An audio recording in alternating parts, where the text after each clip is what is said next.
नमस्कार दोस्तों, मैं संतोष सर तथागत आईएएस एकेडमी में आपका स्वागत करता हूं। दोस्तों, आज का हमारा टॉपिक वैशाली की नगर वधू आम्रपाली पर आधारित है, जिन्हें इतिहास में बेहद संकीर्ण स्थान दिया गया है। हुएनसांग फाहियान के वृत्तांत और आचार्य चतुरसेन ने उनके विभिन्न रोचक पहलुओं पर प्रकाश भी डाला है। आज भी आम्रपाली पर शोध की विशेष आवश्यकता है।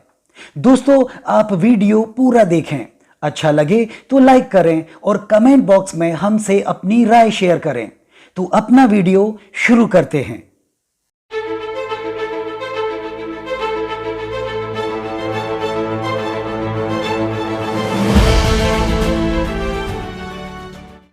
ज्ञान प्राप्ति के 5 वर्ष पश्चात भगवान बुद्ध का वैशाली आगमन हुआ। यह उनका प्रथम पदार्पण था।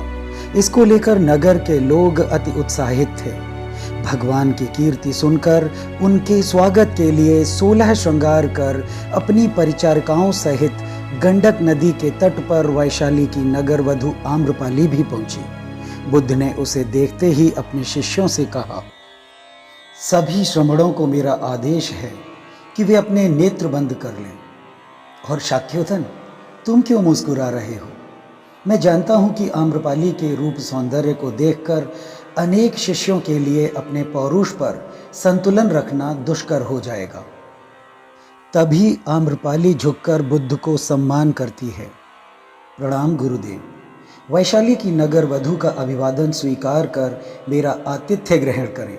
आपकी चरण रज से दासी का उद्धार हो जाएगा। बुद्ध ने आम्रपाली का आतिथ्य स्वीकार कर लिया और अपने सैकड़ों शिष्यों के साथ आम्रपाली के मनोहारी आम्रकानन में बुद्ध ने भोज ग्रहण किया। साथ ही दक्षिणा के रूप में सुंदर आम्रकानन भी प्राप्त किया। इस वृत्तांत की नगर भर में चर्चा थी। व्यापारियों का एक दल हाथ जोड़कर बुद्ध के सम्मुख उपस्थित हुआ।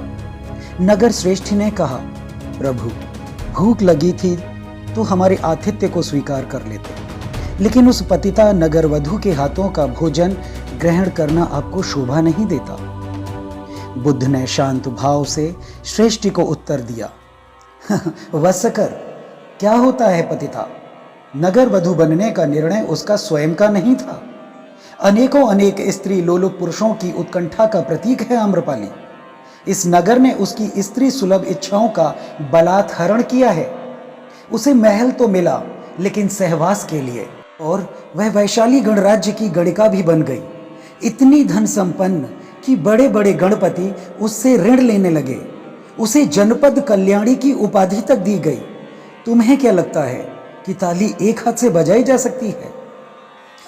भरसक प्रयत्न कर लो, सफलता ना मिलेगी। इसी प्रकार एक स्त्री के पतिता होने में उस स्त्री से अधिक उस नगर के पुरुषों का योगदान अत्यधिक होता है। जिस नगर के पुरुष उच्च चरित्रवान होते हैं, उस नगर में वैश्या, रूपा जीवा और नगर वधुओं का क्या काम? स्मरण रहे वत्सकर कि आम्रपाली को नगर वधू बनाने का कार्य वैशाली के चरित्रहीन लिच्छवियों और ज्ञात्रिकों ने ही किया था। मेरी दृष्टि में स्त्री हर रूप में वंदनीय है। तभी नगर श्रेष्ठी क्षमा मांगने लगा। क्षमा गुरुदेव, मैं अब तक पुरुष दंभ में था। आपके अमृत वचनों ने मुझे धन्य कर दिया। कृपा कर आप कल का भोज समस्त शिष्यों सहित मेरे आवास पर ग्रहण करें। मेरा परिवार आपके दर्शन का अभिलाषी है। बुद्ध ने आतिथ्य स्वीकार कर लिया। वहीं बुद्ध जब तक वैशाली में रहे, तब तक उनके सैकड़ों शिष्य गलियों में भिक्षा मांगकर अपना भरण पोषण करते रहे। एक दिन वैशाली की सबसे सुंदर स्त्री और नगर वधू के महल के द्वार पर एक भिक्षुक भिक्षा मांगने गया। उसके साथ कई और भिक्षुक भी थे, जो उत्सुकतावश उसके पीछे खड़े थे और उस क्षण की राह देख रहे थे जब आम्रपाली के वे दर्शन करेंगे। द्वार खुलते ही भिक्षुक ने कहा, देवी भिक्षान देहि, भिक्षान देहि, और उसने अपने चीवर से ढके भिक्षा पात्र को आगे कर दिया। आम्रपाली दासियों सहित उस सुदर्शन मुखी भिक्षु को अपलक निहारती ही रह गई। उसके मुख से निकला, आह, अद्भुत सौंदर्य और स्निग्ध शरीर के स्वामी। तभी भिक्षु के स्वर ने उसका ध्यान भंग किया। देवी भिक्षान देहि। आम्रपाली भिक्षुक के प्रेम पाश के वशीभूत होकर बोली, हे अनुपम गरिमा और मनमोहक सौंदर्य के स्वामी, आइए कृपया मेरा दान ग्रहण करें।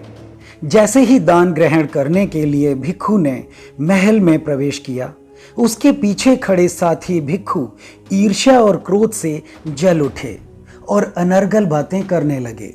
भिक्षा देने के बाद आम्रपाली ने युवक भिक्षु से कहा, 3 दिनों के बाद वर्षा काल आरंभ होने वाला है।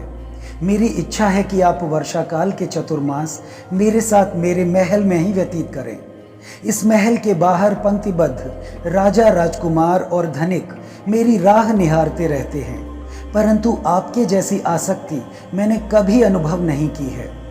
उपकार होगा मुझ पर। इतना सुनते ही भिक्षु ने कहा, देवी, मैं आपकी इच्छा का सम्मान करता हूँ, परंतु मुझे इस प्रयोजन के लिए अपने स्वामी तथागत बुद्ध से अनुमति लेनी होगी। यदि वे अनुमति देंगे तो मैं यहाँ रुक जाऊंगा। भिक्षु के महल से बाहर निकलते ही सभी भिक्षुओं ने उससे बातें की। कुछ उत्सुक थे तो कुछ ईर्ष्या से भरे थे। जब उन्हें वर्षा प्रवास के निमंत्रण के बारे में पता चला तो वे बड़े क्रोधित हुए। वे तो मात्र महल प्रवेश से ही ईर्ष्यालु हो उठे थे और यहाँ तो पूरे 4 मास की सहवास योजना बन रही थी।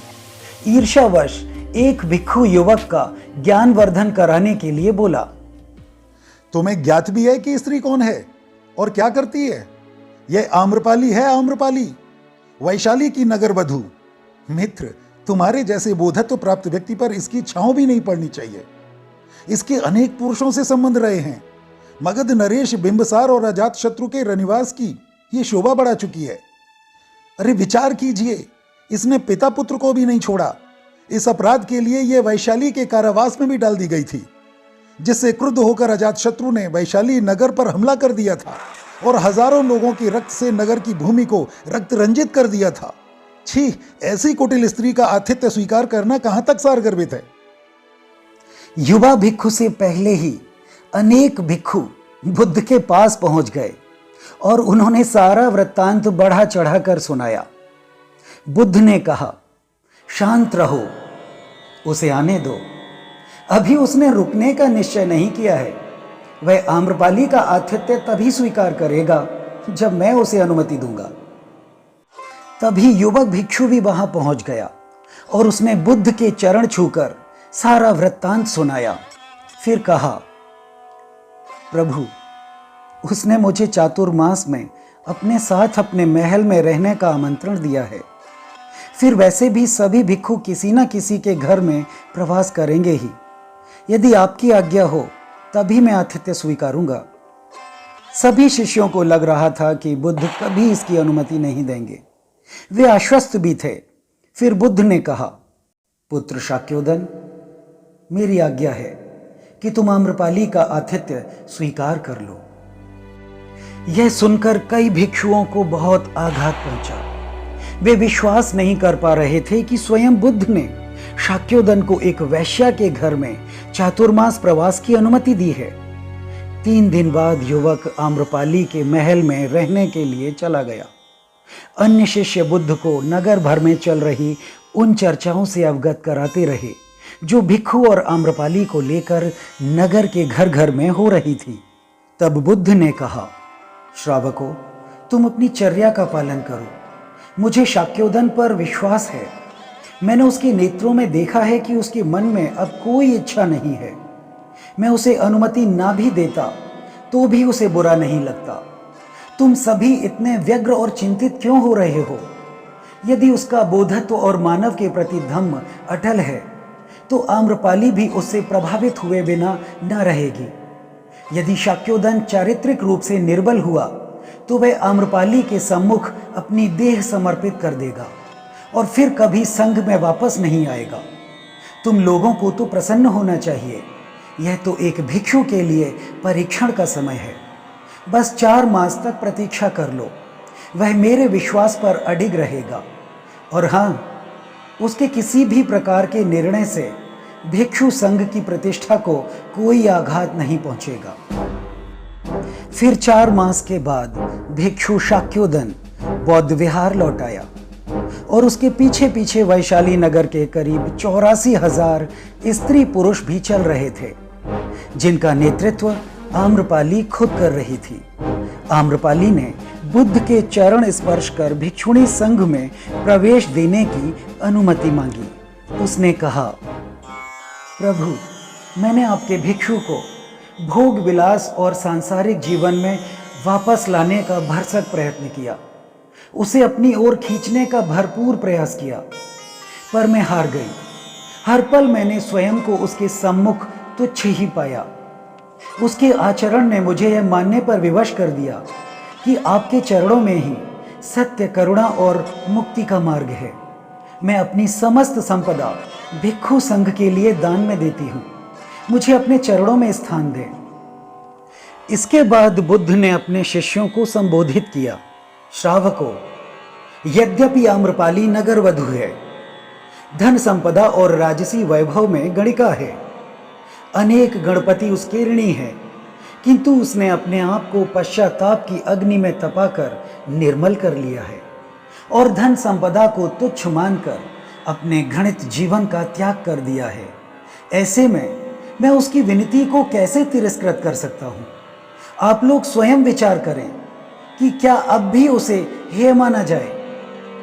इस प्रकार सबकी सहमति से आम्रपाली अपने केश मुंडन करवाकर बुद्ध द्वारा प्रदत्त चीवर, अश्वत्थ शाख, भिक्षा पात्र धारण कर सामान्य बौद्ध भिक्षुणी बन गई।